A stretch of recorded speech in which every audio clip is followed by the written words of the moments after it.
Have you ever looked at a country, maybe one in the news, and just felt like you're only getting a tiny piece of the picture? Yeah, like the headlines paint one thing, but you know there's got to be way more going on beneath the surface. Exactly. So today we're doing a deep dive into a nation just like that. We are. We're exploring Somalia. It's a country, often framed by its challenges, but it has this incredibly rich, really complex history and a spirit of resilience that I think many people outside don't fully grasp. Right. And our mission here in this deep dive is to unpack the sources you shared, especially this one, A Brief History of Somalia by Dr. Afisavad Chayapolfet Sirvahanawara Fachara. It's a detailed source. It is. We want to pull out the key insights, maybe uncover some surprising facts, and really help you get a clearer, more nuanced understanding of Somalia. Yeah. And move beyond those common perceptions. Definitely getting past the headlines. So let's start with the geography, because its location, it feels fundamental to understanding its whole story, past and present. You're absolutely right. Somalia's location on the Horn of Africa is, well, it's a true global crossroads. Just picture it. You've got the Indian Ocean to the east, the Gulf of Aden north, the Red Sea further northwest, and then land borders with Ethiopia and Kenya. And the source mentions that amazing detail. Oh yeah, the only place in the world where you can see the sun rise over the Indian Ocean and watch it set over the Red Sea. It just vividly captures its unique spot, doesn't it? It really does. A powerful image. And just to give you a sense of scale, Somalia is huge, roughly the size of Texas, or France even. Massive. But despite that incredible coastline, the source points out it's mostly arid, right? Seasonal rainfall, and even the highlands don't get that much compared to other places. Exactly. So a vast, mostly dry landscape, but strategically absolutely vital. Now, what's really interesting about Somalia's ancient roots, kind of different from many African nations, is that the first documented inhabitants mentioned aren't indigenous groups, but Arab traders. Right, setting up posts like Opone way back in the last couple of centuries BCE. Yeah, and that initial interaction kind of set a unique stage for its cultural fusion later on. Global connections right from the start. So it wasn't just like basic trade. It was a real cultural and ethnic blending that started to shape the Somali identity. Precisely. The source explains how after Islam spread along the coast, this was around the 8th century, Arabs and Africans intermarried. And this led to what the paper calls a new African race with distinctive physical features called the Somalis. And Arabic was introduced as a written language then, too, which further cemented those deep cultural links. And this trade, it was pretty extensive, not just small-scale stuff. Oh no, far from it. We learned from the document that these trade routes linked northern Somalia with major places like Egypt, Syria, Arabia, India. Wow. And other routes went to Sudan, central Somalia, and Abyssinia, that's modern Ethiopia. They were importing luxuries, gold, silver, daily supplies too. And exporting things like cattle, camels, salt, hides. Big business. But the source mentions a darker side to this early trade as well, some pretty harsh methods. Yes, it does describe some, well, crude and brutal methods of enforcement. It highlights the tough realities of power back then. And interestingly, despite the land being rich in minerals, gold, copper, iron ore, uranium, even natural gas, untapped potential. largely untapped, yeah, because there weren't roads or infrastructure for extraction. But then you have the fishing waters. Yeah. The source says they're thought to be richer than any other. So immense natural wealth just waiting. Okay, so a strategically vital place, ancient roots, significant resources, even if underdeveloped. That leads us naturally to the people and their social structures, especially the clans, right? That seems crucial. Absolutely central. About 85% of the population is Somali, and they trace their lineage back through one of 5 sons of this legendary figure, Somali. And the main groups are Darad, Hawaii, Isaac, Gijol. The source mentions others too, Tashiish, Dulbahant. Right, and the role of these clans is just critical. The source describes them as a kin-based social unit where the provision of mutual assistance is proactively managed. Almost like a corporation. Exactly, like a corporation where disputes are resolved and resources negotiated, and even a lobby group. It's fundamental to the social fabric, identity, how things get done. The source notes Dir and Samalk are smaller, with Darad, Hayyan, and Isaac as the main ones. And sadly, it also mentions that a lot of historical clan artifacts and evidence are just gone, unaccounted for, mainly because historical sites were destroyed during World War II. A lost history there. And alongside the clans, Islam obviously had a huge influence. Profoundly shaped the society. Its origins go way back to the 1st century of Hijra, maybe around 600 AD, with early Muslim settlements. Then the Arab traders and Islamic zealots arrived in the 7th century. Yes, and that brought a period of real prosperity under sultans from Arabia and sheikhs from Oman. Mogadishu especially really blossomed, became a center for scholars of the Quran and centers of Islamic culture. And this led to actual empires. It did. The Somali Sultanate, also called the Darood Sultanate Empire, rose up between about 1690 and 1720. It expanded massively, maybe 800,000 square kilometers, set up extensive trade, and founded the first Islamic universities in the Shabelle region. Really significant. So we have these strong internal structures, clans, Islamic empires. How did they interact with outside powers when they started showing up, like the Europeans or the Abyssinian Empire in the 16th, 17th centuries? That's a key question. The paper points out that even with these strong structures, attempts by the clans to unify against outsiders or even internal rivals were pretty haphazard. Driven by rivalry. Exactly. Motivated by clan rivalries, often short-sighted, and ultimately they failed to unify the Somalis. This fragmentation, this internal division, it really had lasting consequences. We see it play out again and again. And those consequences really came home to roost during the colonial scramble, didn't they? Leaving some deep, lasting scars. Absolutely. European interest just surged after the Suez Canal opened, and then the Berlin Conference in 1884 basically kicked off the partition of Africa. Somalia, with that strategic spot, was prime real estate. So it got carved up 3 ways. Pretty much. Britain took a northern protectorate around 1888. Italy got a bigger chunk in 1894, south-central Somalia. And France took the French Somali coast, which became Djibouti, by about 1885. And the human cost you mentioned earlier. That railway example. It's horrific. The source says between 1900 and 1910, perhaps 250,000 Somalians died from starvation and this engineered insurrection just to build a railway between Djibouti and Dire Dawa. 250,000, just staggering. Unbelievable. So in British Somaliland, they formally set up their protectorate in 1884. And they tried to consolidate control by getting rid of powerful chiefs. They'd even grant sultanates the title of king and then just demolish their power base by force. Classic colonial tactics. But people pushed back. There was resistance. Oh, yes. Fierce resistance. Figures like Sheikh Uwais al-Barawi, who was also known as the Mad Mullah, led significant opposition. The Battle of Dulmadoba in 1908 really highlights that defiance. And what about the Italian part, Italian Somaliland? Well, Italy's occupation brought in new institutions and members of the ruling elite. And here's a really disturbing detail from the source. It says the Italians brought in their number 2 colonial torturers, using a very harsh term for the French. Oh, wow. Describing brutal methods like solitary confinement, something called the audience, and the chair. An Italian scholar apparently just called them miseries. And education under the Italians? Severely limited. Italian schools taught not a syllable of Somalian, a clear strategy to suppress the local culture and maintain control. Meanwhile, France's claims led to Djibouti becoming a French colony. Right. And Djibouti became really important as a commercial harbor, especially once the French built that railroad to Addis Ababa. It massively strengthened France's grip on regional trade. But not a happy relationship there either. No, the source mentions a long history of corruption, heavy-handed French reprisals, and lack of substantial development, which understandably generated a lot of resentment among Somalis there. Okay, let's jump forward then. Mid-20th century, the dream of independence is finally realized, but it didn't last long before things started to unravel. That's tragically right. July 1st, 1960. A huge moment.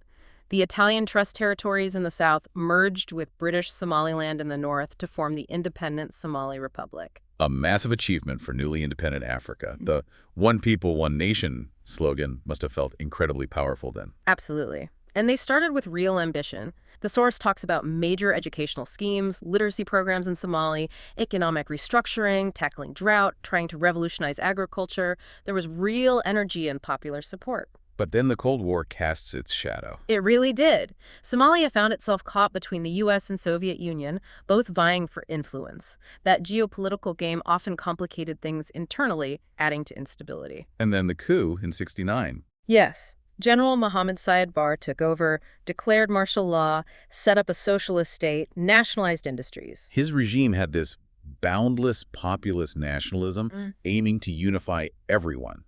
And the source does credit it with sterling achievements in social policies.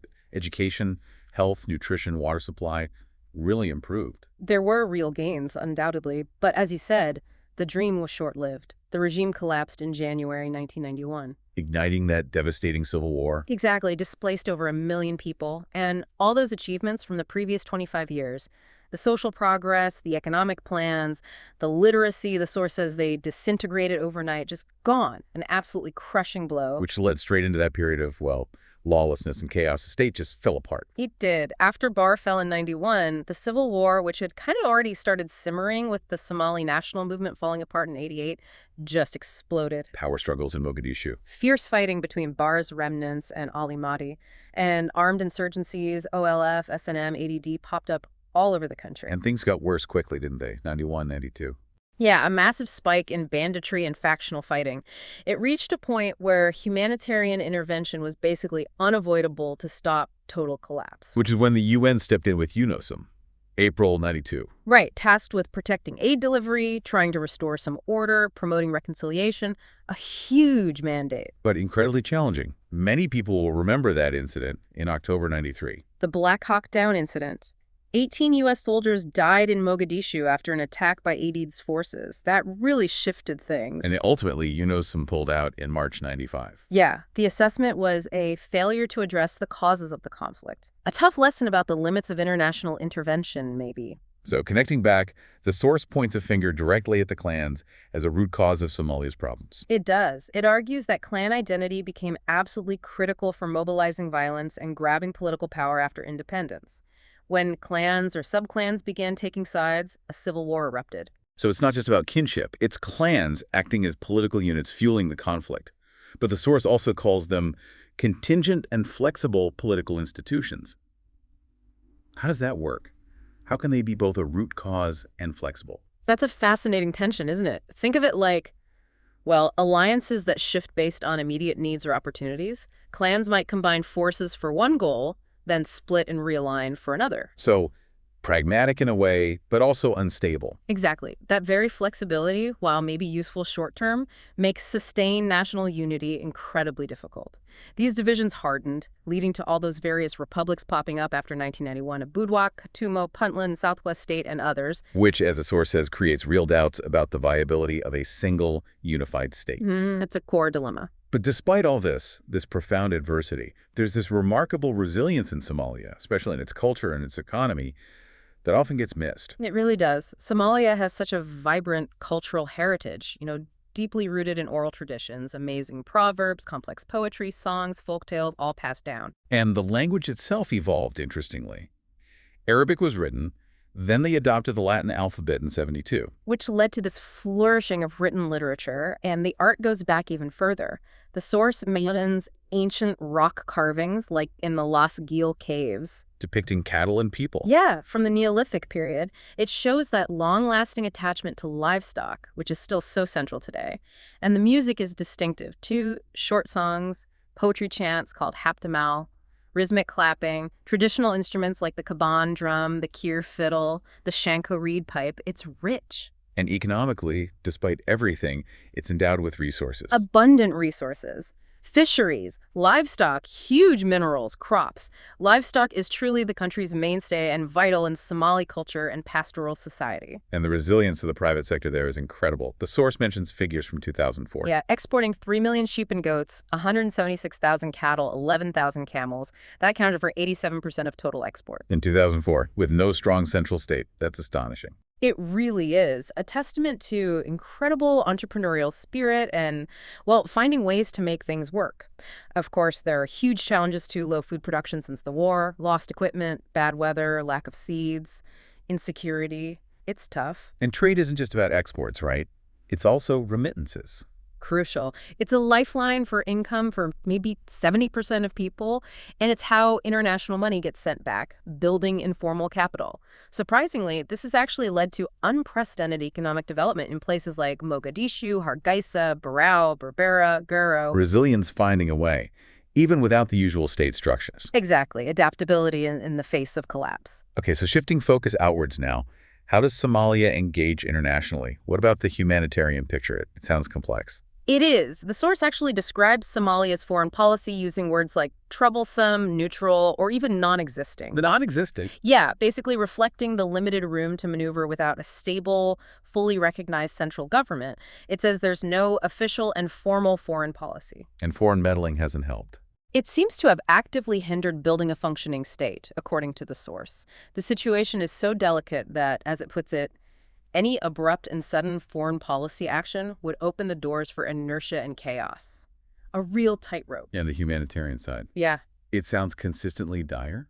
It has been, tragically. Yeah. Severe food shortages, famines, they've recurred for over a century, often linked to droughts, but also other causes. The paper mentions specific types of famine. Yes, four main ones. Drought hitting livestock, drought hitting crops, livestock diseases, and insect infestations. Plus, crucially, conflict-induced famines and people simply losing the power to buy food. The numbers are just devastating. Widespread famine, 1 million children starving, and aid falling short. Yes. As of when the source was written, only 20% of requested aid had been committed. And the displacement figures are staggering. Over 1 million displaced right after the government collapsed. Maybe 2.5 million displaced in total within Somalia.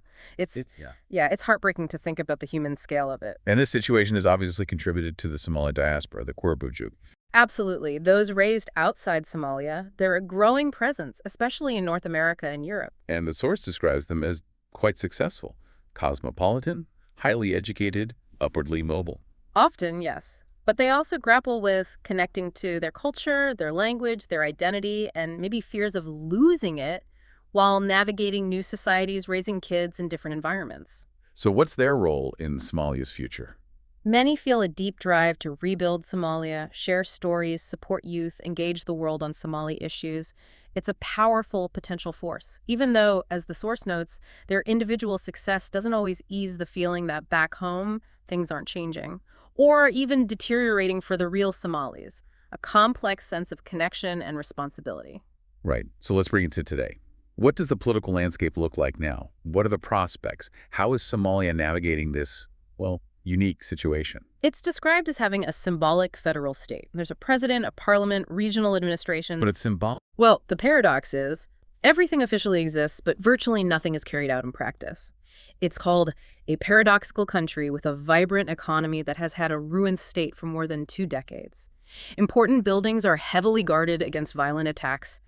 That paints a picture. And the source pushes back against just calling it a crumbled state. Yes, calls that view analytically simplistic and politically pernicious, because there are signs of hope, seeds of optimism. Okay, what are those? The source makes a compelling case for optimism, stating functioning institutions and crucial reforms in place for the first time in a generation. Like what specifically? There's a political transition aiming for a new and inclusive federal structure, a new constitution, a plan to finish the political jigsaw, things like a potentially stronger parliament, a more effective court system, more local taxation, better civilian protection, even new efforts towards financial honesty. These could be real steps forward. And reconciliation efforts. Key focus. The source stresses that for peace to be legitimate, the Somali people must own the process. It also mentions historical steps like the Ethiopia-Somalia Peace Treaty of 1988, which finally materialized near the end of the Cold War, tackling that long-running Ogaden dispute. And there's this idea of a new development culture. What's that about? It's a shift away from relying solely on a central state. It's described as a transnational development culture that seeks to develop resilience in the absence of a modern state. So development hasn't failed, it's just adapted. Exactly. The source concludes powerfully that development has not failed in Somalia.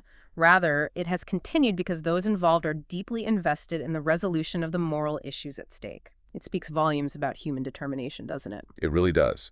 So wrapping this up, we've journeyed through this incredibly complex history, ancient roots, vibrant culture, the scars of colonialism, civil war, but also this profound resilience. Yeah, Somalia's unique path often gets it misunderstood. Some see it as, a petri dish for extremism or just destabilization.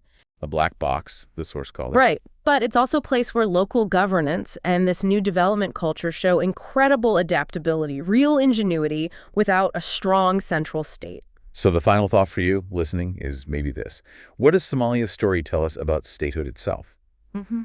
about governance, about human resilience against overwhelming odds, and how do its internal dynamics keep shaping not just its own future, but the stability of the region and beyond. Something to really mull over.